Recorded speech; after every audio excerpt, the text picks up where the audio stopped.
ایک غریب بھوکا اور حضرت ابراہیم علیہ السلام کا واقعہ آج میں آپ کو پیش کرنے جا رہا ہوں آپ کے اس چینل میں، جس کا نام ہے ایس جے اردو وائس کہانی۔ تو آپ کو اگر کہانی پسند ہے تو میرے چینل کو سبسکرائب کریں۔ اللہ کے محبوب نبی حضرت ابراہیم علیہ السلام، جن کا لقب خلیل اللہ تھا، کبھی اکیلے کھانا نہیں کھاتے تھے۔ ان کا یہ معمول تھا، ہر روز کسی ایک بھوکے شخص کو تلاش کر کے اپنے گھر لاتے اور اس کے ساتھ بیٹھ کر کھانا کھاتے تھے۔ حضرت ابراہیم علیہ السلام کا یہی معمول چلا آ رہا تھا۔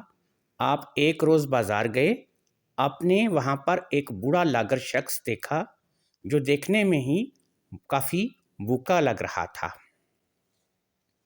آپ نے اس شخص کو اپنے ساتھ چلنے کا کہا اور اسے اپنے گھر لے آئے۔ گھر لا کر آپ نے کھانا اس شخص کے سامنے لگا دیا اور خود بھی اس کے سامنے بیٹھ کر کھانا کھانے لگے۔ آپ نے بسم اللہ کہا اور کھانا شروع کیا، مگر یہ کیا، اس شخص نے بسم اللہ نہیں پڑھی اور کھانا کھانے لگا۔ آپ نے حیرت سے اسے دیکھا اور کہا، اے بزرگ آدمی، آپ نے کھانے سے پہلے بسم اللہ نہیں کہا، اس کی کیا وجہ ہے؟ اس شخص نے کہا، حضرت ابراہیم علیہ السلام سے کہا، اے ابراہیم، میں ایک پارسی ہوں اور آگ کی پرستش کرتا ہوں۔ میں آگ کو اپنا رب مانتا ہوں، اس لیے میں بسم اللہ نہیں کہتا۔ حضرت ابراہیم علیہ السلام نے کہا، میں تو تمہیں ایک مسلمان سمجھ کر اپنے گھر لایا تھا، جبکہ تم ایک آگ پرست پارسی نکلے۔ میرے گھر سے اسی وقت چلے جاؤ، میں تمہیں ساتھ لانے پر شرمندہ ہوں۔ حضرت ابراہیم علیہ السلام نے اس بوڑھے پارسی کو کھانا مکمل نہیں کرنے دیا اور اسے گھر سے نکال دیا۔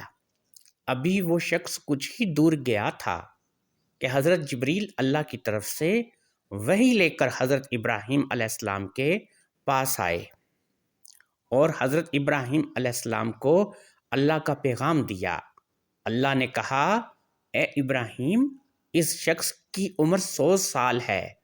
میں جانتا ہوں وہ آگ پرست ہے، میری عبادت نہیں کرتا، مگر میں 100 سال سے اسے رزق دے رہا ہوں، اور آپ کو ایک دن اسے کھانا کھلانا مہنگا پڑ گیا اور آپ نے اسے آگ پرست ہونے کا کہہ کر اپنے دسترخوان سے اٹھا دیا۔ حضرت ابراہیم علیہ السلام نے حضرت جبریل علیہ السلام کے ذریعے اللہ کا پیغام سنا۔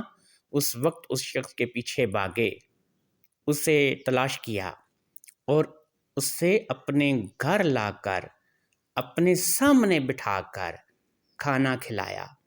دوستو، آج کے دور میں ہم اپنے مسلمان بھائیوں بہنوں کو صرف اس لیے کھانے کا نہیں پوچھتے کہ فلاں میرے فقہ سے نہیں تعلق رکھتا، بلا سنی ہے، فلاں دیوبندی ہے، فلاں وہابی ہے یا پھر شیعہ ہے۔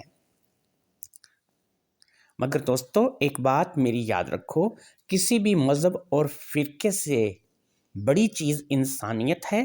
اگر ایسا نہ ہوتا تو اللہ عز و جل ابراہیم علیہ السلام کی طرف کبھی یوں وحی نہ کرتا۔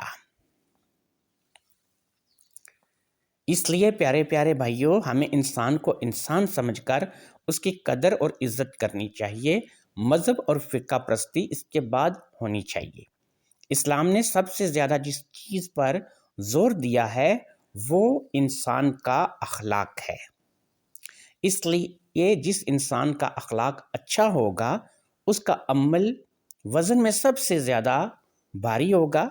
اس لیے آپ لوگ ایک دوسرے کو انسان سمجھیں اور باقی چیزیں اللہ پر چھوڑ دیں۔ دوستو، اگر آپ کو میری یہ کہانی پسند آئی ہے تو میرے چینل کو